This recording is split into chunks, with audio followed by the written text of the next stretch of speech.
Hello everyone, my name is Gaurav Kheterpal. I've been in the Salesforce ecosystem since 2007, so about 15 years and going strong.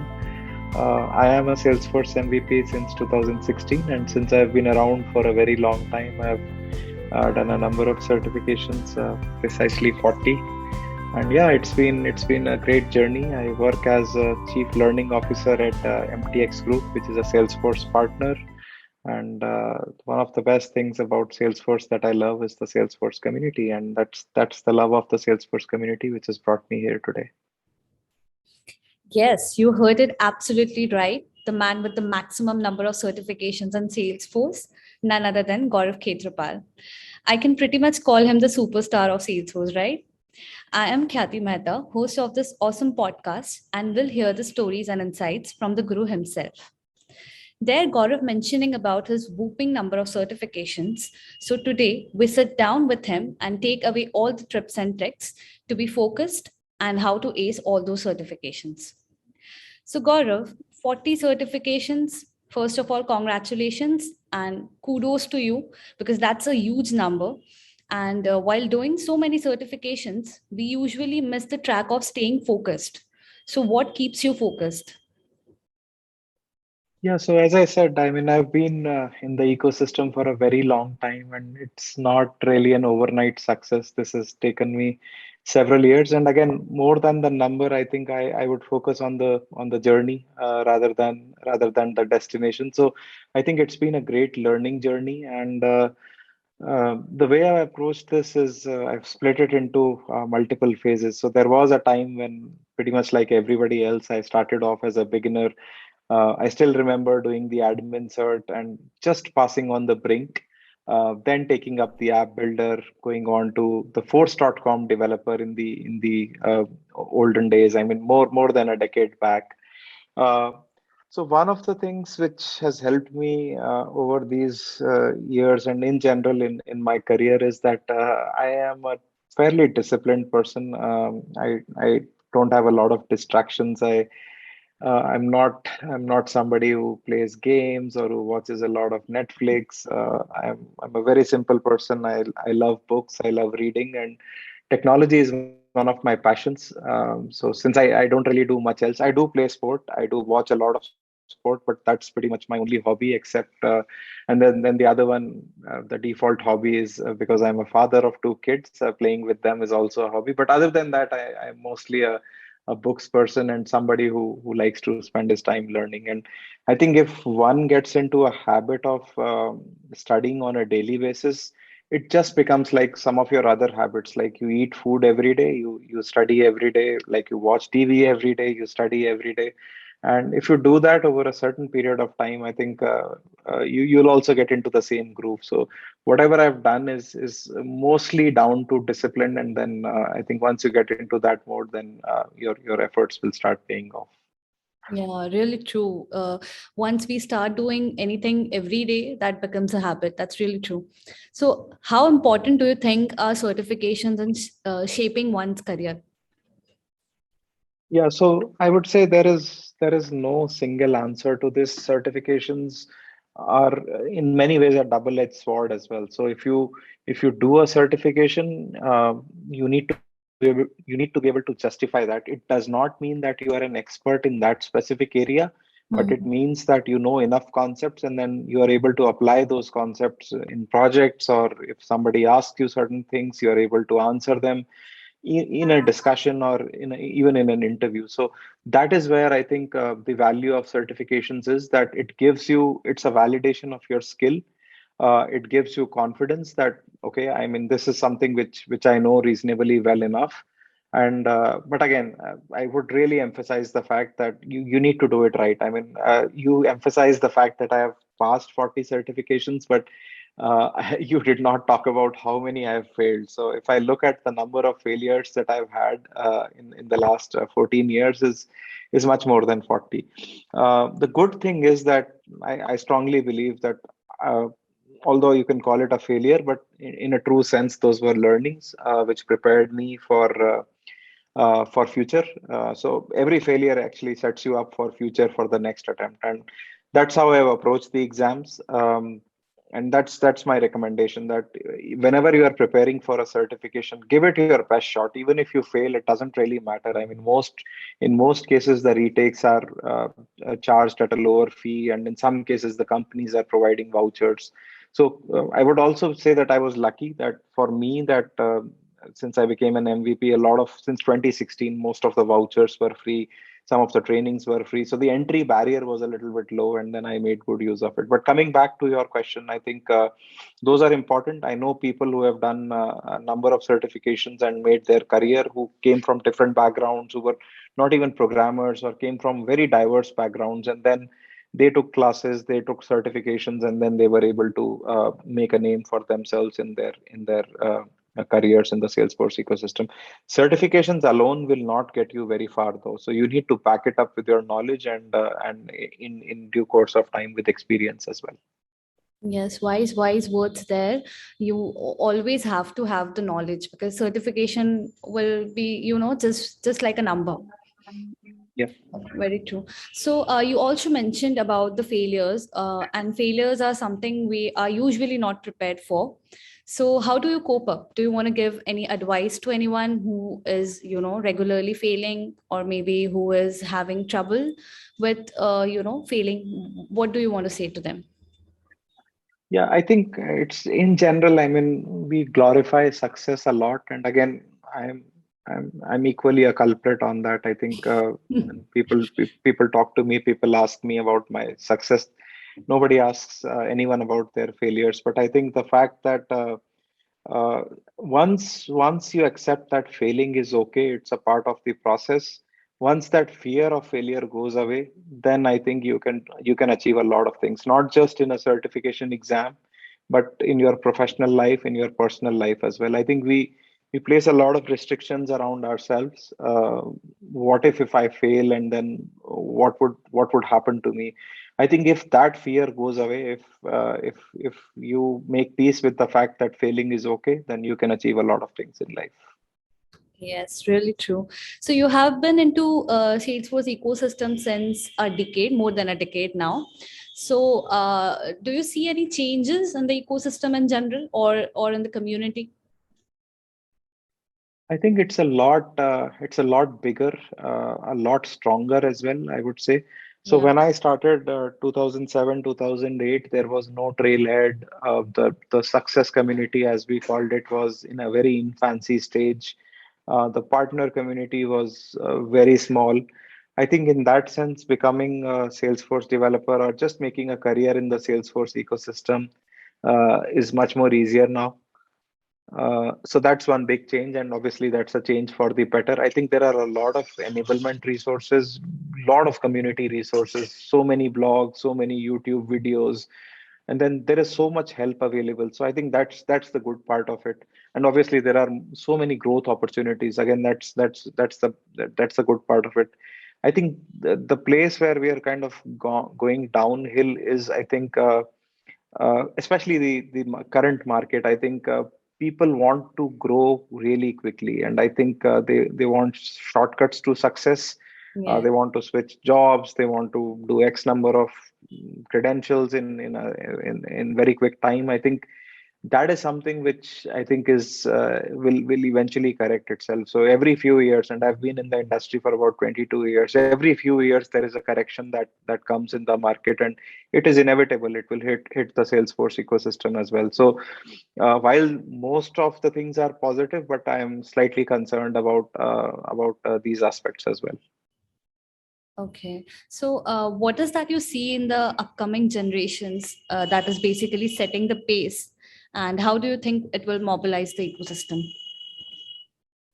I think one thing which is really good is, I think people are ambitious, so that is obviously a good thing. They are a lot more confident. So when I graduated versus when I interview some of the recent, I mean, fresh campus hires, I think I did not have that much confidence. My soft skills were really not up to that mark. So that has certainly improved by leaps and bounds. And again, you can call it as a side effect of social media, a side effect of Instagram, maybe Tinder as well, and Yeah. several other things. I mean, just there is so much awareness. The internet is everywhere. So I think that has definitely helped. So in that sense, I think it's a positive for sure. As to how it mobilizes the ecosystem, I think a lot of people are actually very aware when they graduate out of college. So they have certain idea of, okay, this is an ecosystem I actually want to go. People actually pick jobs. I get so many messages from students who actually say, Salesforce is the ecosystem where I want to get a job, and they are not really concerned about other ecosystems. And then they make a targeted plan towards it, which is, I think, the best part. So, I think that that focus, or that knowing the fact that what they want to do in life, I think that's very important, and that is, in a way, I think, is somewhat better than what it was maybe 22 years back. Yeah. So, do you have any more suggestions to these folks, on how to learn and grow exponentially, maintaining their well-being?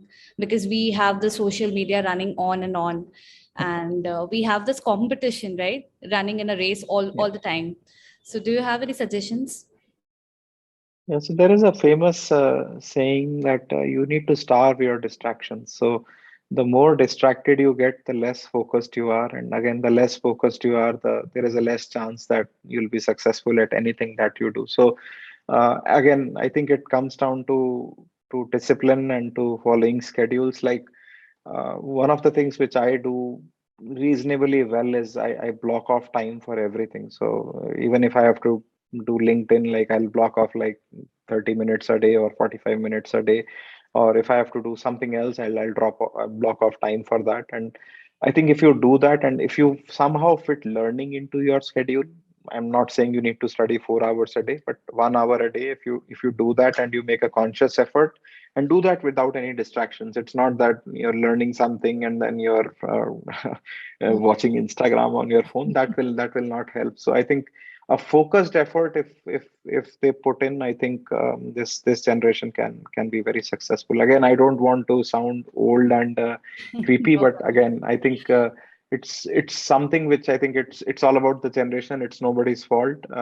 When I was younger, I mean, these distractions did not really exist. So in some ways, I was lucky as well. But I do see these with my kids as well. I have a teenage daughter, so I know for sure that this is something which is quite prevalent. And I think it's just a matter of adjusting your schedule and falling into line. True, true. So you have been you are a very disciplined man, and you have a schedule every day, I suppose. So do you have any tips on for someone on how to be, disciplined and be focused on whatever they want to do for maybe for the day? Yeah, so I actually plan it on a weekly basis. So, and then what usually happens is most days I get things done, but there are days when things spill over. And but I try my best not to carry forward things to the next week. So if I'm not able to do something which I was supposed to do yesterday, then I have to do it today. And that does not mean that today's items go to tomorrow. So I need to stretch a little bit. Typically, it's in the middle of the week or towards the end of the week. And again, if you set realistic goals, and if you work hard, again, realistic goals on a daily basis or a weekly basis, and if you work hard to achieve them, then I think that will take care of itself. I don't mean to say that you need to spend a lot of time studying, or if you need to spend a lot of time doing something that you don't like.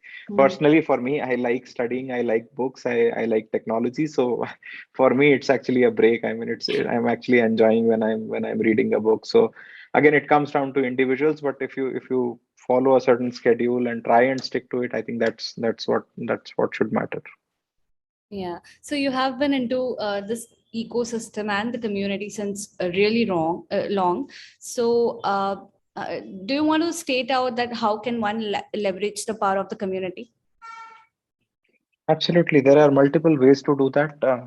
Obviously, the best way is your local groups. So again, you run a group, and you've been doing a fantastic job. So all credit to you on that. Thank So you. anybody who's in any part of the world, look for your nearest local group. Right now, they are virtual thanks to COVID, but I think we are kind of getting there where a lot of groups have already started meeting in person, and it's a matter of time before all the groups get back. So those groups are a wealth of knowledge. They run some really good quality events with some very knowledgeable speakers. So tap into those. That is number one. Number two, Trailblazer community. It's a no-brainer. I mean, again, you if you get stuck, there is a lot of help available there, and there are a lot of people who would be willing to help you there. So that's again a valuable channel. And then there is just so much information and so much help available. Salesforce Stack Exchange, developer forums. There are Slack groups like Ohana Slack, CTA Slack, and several others. So again, all you need to do is spend some effort and just raise your hand that you need help, and there will be people to help you out. That is, I don't think that's not an issue, I think, any longer. Yeah, COVID has, even I feel that COVID has done the only thing correct for us is having these online meetings. I get to connect with such awesome trailblazers around the world. I get to connect to you. No, I don't, I have, I don't know whether would I have been able to connect with you if not COVID has been there. Yeah, absolutely. I think it's kind of been a blessing in Yes. many ways that it has brought the world together. But yeah, I think the blessing is we've had enough of the blessing, so we need to go Yeah. back to the old normal now. True, true. So, apart from certifications and your profession and your daily life, you are definitely involved in the community from so long. Of course, I don't need to mention that, but also you are a success Salesforce MVP, and I think that that recognition also have a lot of responsibilities with it. So, how do you manage it all? I think it goes back to the same thing that when I needed help, a lot of people actually helped me in my career, and it's again a moral responsibility to help others and continue that cycle. So again, I try and contribute in my own ways. I think uh, so. Just an example, and I think just from a purely coincidence perspective, both you and I have been speaking at an event today, which is Southeast Asia Dreaming. So again, everybody has their own ways of contributing. I speak at a few events. I run a blog which is somewhat dormant. I try and keep up with it. Stack Exchange is another one place where I was very active. I need to do a better job of getting back to it. But again, there are so many other avenues in terms of how you can contribute. I'm very closely tied with some of the student initiatives in India because I firmly believe that if we need to grow the ecosystem, I think that needs to happen at the grassroots level. So I do work with Salesforce on some of their student initiatives, and again, it is something which gives me a lot of satisfaction because I'm able to help students shape some of their careers in Salesforce ecosystem. So just to sum it up, I mean, I am very thankful to whoever contributed to my journey, and again, it's my responsibility to give it back. So that's the nutshell of it. True, true. So, do you have any last words for anyone who is wanting to join the Salesforce ecosystem? Yeah, my only suggestion would be focus on the learning and take it one day at a time. I mean, everybody has their days where they have their ups and their downs, and again, I am no exception. There are days where I struggle on some very basic things, and that happens to everybody. So take it one day at a time. Keep your learning going. Don't let anything push you back. And if you stick to it, I was successful, reasonably successful, and then there is no reason as to why you cannot be successful as well. Very true. So that's our show. Now, before we go, last question to you, Gaurav. Describe Salesforce community in one word. I would say family. It's one big family, and I'm very grateful to be a part of this family. True, true. Again, thanks to Gaurav for the great tips and information. I thank you for listening. See you all at the next podcast.